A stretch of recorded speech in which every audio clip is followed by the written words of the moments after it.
Hello everyone, welcome to our daily 20 dose series. आज का lecture है fifth lecture of daily 20 dose series. आज के लेक्चर को हम आगे बढ़ाते हैं और करते हैं डेली के 20 क्वेश्चन की शुरुआत। So let's start. पहला क्वेश्चन है, शेषवावस्था में बच्चों के क्रियाकलाप रिक्त स्थान होते हैं। यानी शेषवावस्था में बच्चों के जो एक्टिविटीज़ है वो क्या होती है?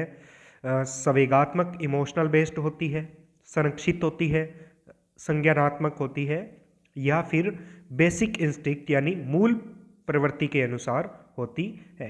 तो सबको पता है कि जो शेषवावस्था में बच्चे होते हैं इन्फेंसी स्टेज में, वो उनकी मूल प्रवृत्ति के अनुसार होते हैं। जैसे हाथ पांव हिलाना, तो वो उनकी क्या बोलते हैं उसको? मूल प्रवृत्ति। नेक्स्ट क्वेश्चन, बुद्धि एवं सृजनात्मकता में किस प्रकार का कोरिलेशन पाया जाता है? धनात्मक, ऋणात्मक, जीरो, या फिर ये सभी रिलेशन? जब हमने बुद्धि के क्वेश्चन किए थे तो वहाँ पे एक क्वेश्चन आया था, तो इसमें हमने बताया था कि किसी की बुद्धि ज़्यादा है या कम है तो भी वो सृजनात्मक हो सकता है। यानी कम बुद्धि वाला भी क्या हो सकता है?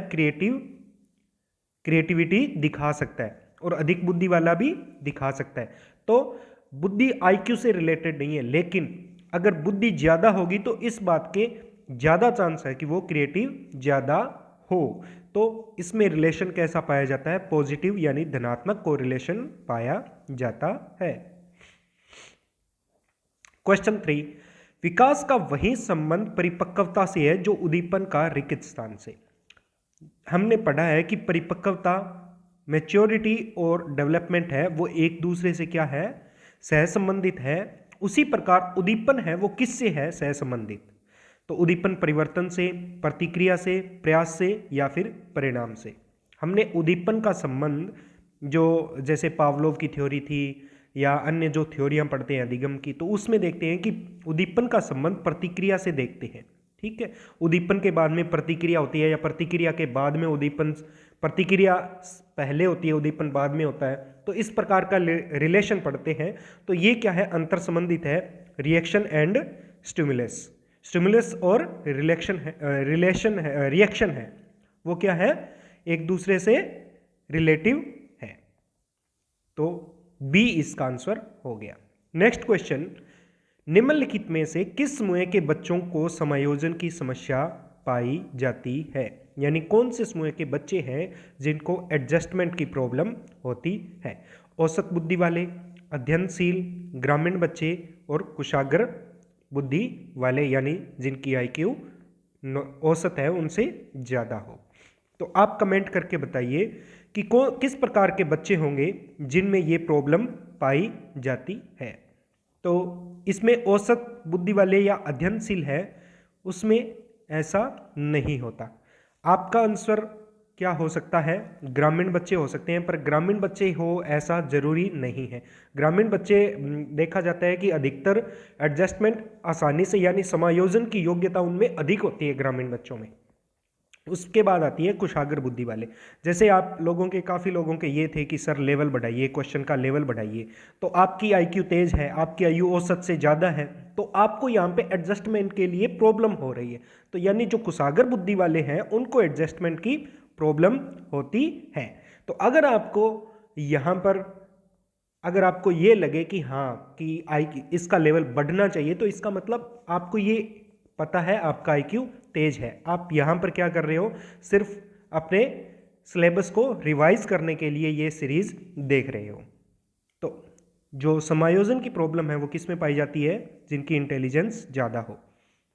भाटिया बैटरी का प्रयोग निम्नलिखित में से किस परीक्षण हेतु किया था? हमने जो कंप्लीट साइकोलॉजी सीरीज है उसमें भाटिया बैटरी का प्रयोग देखा था। भाटिया बैटरी का मतलब अनेक प्रकार के टेस्ट इसके अंतर्गत होते हैं, अनेक प्रकार के 4 से 5 प्रकार के टेस्ट होते हैं। तो ये किसके लिए किया था? पर्सनैलिटी के लिए, इंटेलिजेंस के लिए, क्रिएटिविटी के लिए, या फिर एप्टीट्यूड के लिए? किसके लिए था? तो हमने व्यक्तित्व या बुद्धि में से एक के लिए इसका प्रयोग किया था, और वो क्या था? बुद्धि के लिए हमने इंटेलिजेंस के लिए भाटिया बैटरी का प्रयोग किया जाता है। नेक्स्ट क्वेश्चन 6 नंबर, जो नीचे दिए गए हैं ऑप्शन, इनमें से कौन सा ऑप्शन है जो बच्चों को आंतरिक प्रेरणा दे रहा है? कौन सी एक्टिविटीज है जो इंटरनल इंस्पायरेशन इंस्पायर कर रहा है internally? Number A option, father Robert अपनी कक्षा के उन बच्चों को चॉकलेट देते हैं जो अच्छा व्यवहार करते हैं। तो चॉकलेट क्या हो गई? एक बाह्य प्रेरणा होगी, आंतरिक नहीं हुई, तो ये ऑप्शन नहीं हुआ।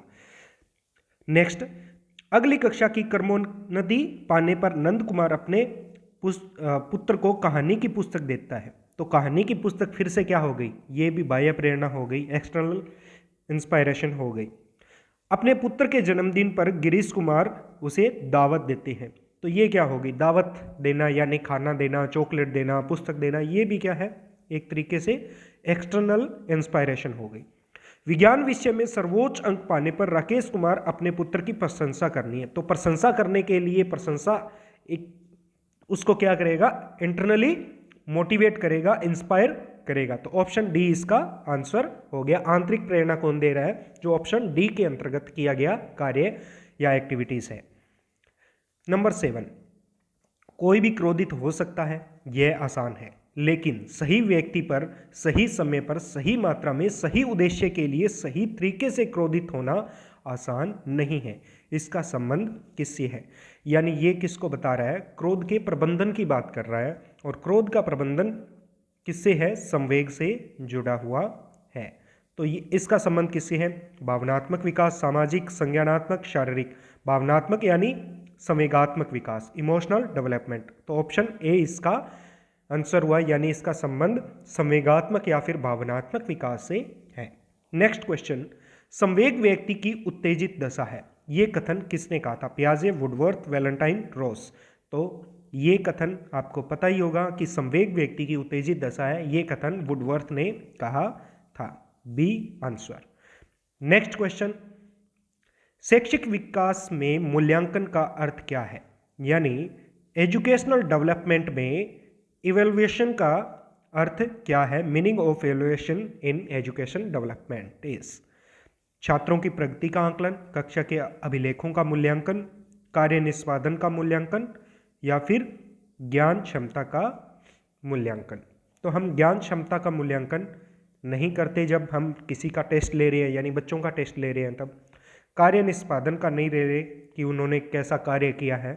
तो उसके लिए तो हम उसके रिकॉर्ड देखते हैं। क्लास रिकॉर्ड का इवैल्यूएशन यानी उसने रजिस्टर में क्या क्या लिखा है उसका नहीं देखते। हम क्या करते हैं? उनकी प्रगति का आंकलन करते हैं, असेसमेंट करते हैं ऑफ स्टूडेंट प्रोग्रेस।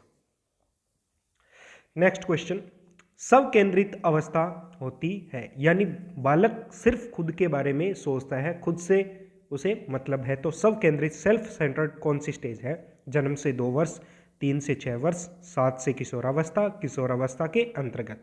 तो सब केंद्रित सबसे ज़्यादा सब केंद्रित होता है वो कौन सी स्टेज में होता है? वो होता है जन्म से 2 वर्ष तक बालक शिशु अवस्था के अंदर होता है। मानसिक परिपक्वता की ऊंचाइयों को छूने का प्रयत्नरत रहना संबंधित है, यानी मानसिक परिपक्वता लगभग प्राप्त कर चुका होता है। कौन सी स्टेज है? किशोरावस्था, प्रौढ़ावस्था, बाल्यावस्था, पूर्व बाल्यावस्था या फिर उत्तर बाल्यावस्था। तो मानसिक परिपक्वता किसमें? प्रौढ़ के अंतर्गत होती है, ये इसकी पहचान है। नेक्स्ट क्वेश्चन, सीखने का प्राथमिक मूलभूत नियम क्या है या किससे संबंधित है? अभ्यास कार्य से, प्रशंसा से, परिणाम की अपेक्षा से, तत्परता से। तो हमने लर्निंग के 3 नियम पढ़े थे, 3 मुख्य नियम और 5 क्या थे? गौण नियम थे। 3 मुख्य नियम कौन कौन से थे? तत्परता का नियम, अभ्यास का नियम और परिणाम का नियम। तत्परता, अभ्यास और प्रभाव का नियम, तो ये 3 नियम थे। उनमें से पहला नियम कौन सा पढ़ा था हमने? तत्परता का। तो प्राथमिक मूलभूत नियम कौन सा है? तत्परता से संबंधित है। 30 नंबर क्वेश्चन, माँ बाप के साये से बाहर निकलकर अपने साथी बालकों की संगत पसंद करना किससे संबंधित है?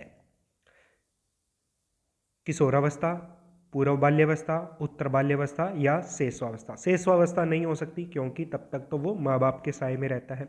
किशोरावस्था नहीं हो सकती, या तो पूर्व बाल्यावस्था या फिर उत्तर बाल्यावस्था है। पूर्व बाल्यावस्था के अंतर्गत वो क्या करता है बच्चा, स्कूल स्टेज है ये, स्कूल जाने की शुरुआत करता है। उत्तर बाल्यावस्था ये क्या है, टोली की स्टेज है, तो टोली बनाना शुरू करता है। तो इसके समय क्या होता है, अपने माँ बाप के साए से बाहर निकलकर वो अपने टोली के अंतर्गत जाता है। तो ऑप्शन सी इसका आंसर हुआ। नेक्स्ट क्वेश्चन, एक मूल्यांकन में उपस्थिति के दौरान देविका को अपनी उत्तेजना ऊर्जावान लगती है। यानी एक टेस्ट हो रहा है, उसमें देविका तो उत्तेजित है, लेकिन जो राजेश है वो उत्तेजित नहीं है, वो निराश है। तो उसके संवेगात्मक अनुभवों के संबंध में कौन सी भिन्नता है, यानी इन दोनों में क्या भिन्नता है कि एक तो टेस्ट के दौरान बहुत ही खुश है, बहुत ही उत्तेजित है कि हाँ टेस्ट देना है, लेकिन राजेश क्या है, वो निराश है टेस्ट को लेकर। तो उनमें क्या भिन्नता है, अनुकूलन का स्तर, विचार की तीव्रता, समय की अवधि या फिर भावना की चरम सीमा। तो उनमें भिन्नता है उनके अनुकूलन के स्तर के अंतर्गत। नेक्स्ट क्वेश्चन, संगणन सिद्धांत निम्नलिखित में से किससे संबंधित है। कंडेंसेशन थ्योरी है वो किससे संबंधित है, तो कंडेंसेशन थ्योरी हम पढ़ते हैं मेमोरी के लिए। मेमोरी की जब बात करते हैं कि मेमोरी का निर्माण किस प्रकार होता है, तो वो वहाँ आती है कंडेंसेशन थ्योरी। तो ऑप्शन सी इसका आंसर हुआ। फील्ड थ्योरी निम्नलिखित में से किस वर्ग का योगदान है, व्यवहारवादियों का, संरचनावादियों का, मनोविश्लेषण का या फिर गेस्टोल्टवादियों का। तो इसका आंसर आप बताइए। जो फील्ड थ्योरी है कुर्ट लेविन ने दी थी, ये आंसर बता दिया मैंने कि कुर्ट लेविन ने दी थी फील्ड थ्योरी, तो वो किससे संबंधित है, गेस्टोल्टवादी, मनोविश्लेषकों द्वारा, संरचनावादियों द्वारा या फिर व्यवहारविदों से रिलेटेड है, किस वर्ग के अंतर्गत आती है। आप इसका आंसर कमेंट में बताइए। अगर आपको नहीं आता तो भी कमेंट कीजिए कि इसका आंसर क्या होगा, मैं वहां पर इसका आंसर दे दूंगा। नेक्स्ट क्वेश्चन, आने वाली परीक्षा के कारण होने वाली चिंता को प्रबंधित करने की कुछ तकनीक निम्नलिखित है सिवाय इसके। यानी परीक्षा से रिलेटेड जो दुश्चिंता होती है, टेंशन होती है, उसको प्रबंधित करने की कुछ तकनीक दी गई है, उनमें से एक नहीं है। बाकी सब टेक्निक है, उनमें से एक नहीं है, तो कौन सी नहीं है वो टिक करनी है। प्रश्न पत्र के पैटर्न से परिचित होना, हाँ जी, इससे पैटर्न से परिचित होके क्या हो सकता है, ये टेक्निक है उसकी टेंशन को दूर करने की। परिणाम के बारे में बहुत अधिक सोचना, समर्थन मांगना, शक्तियों पर जोर देना। यानी अपनी खुद की जो स्ट्रेंथ है उस पर जोर देंगे तो उसके द्वारा भी टेंशन कम हो सकती है कि मैं यहाँ पे कर लूँगा, या प्लानिंग करना, या किसी से सपोर्ट मांगना, तो वो क्या है, वो भी टेंशन को कम कर देता है। लेकिन परिणाम के बारे में ज़्यादा सोचने से क्या होता है, टेंशन बढ़ती है, और टेंशन बढ़ेगी तो परिणाम घटेगा। नेक्स्ट क्वेश्चन, हॉल का सिद्धांत निम्नलिखित में से किसकी व्याख्या करता है।